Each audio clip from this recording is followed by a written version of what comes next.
последнее время в среде автолюбителей активно обсуждается тема радиационного фона завозимых из-за рубежа автомобилей. Речь идет о поставках машин различных производителей непосредственно из Японии после цунами 2011 года.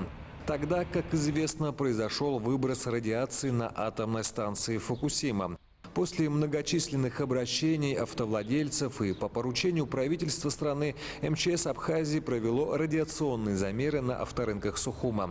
Датчики на дозиметрах не выявили никакого завышения радиационного фона автомобилей. Около всех машин исследуемых уровень радиационного фона соответствует естественному. Никаких превышений норм по радиационной безопасности нету. И, соответственно, источников гамма-излучения аномальной мощности не выявлено.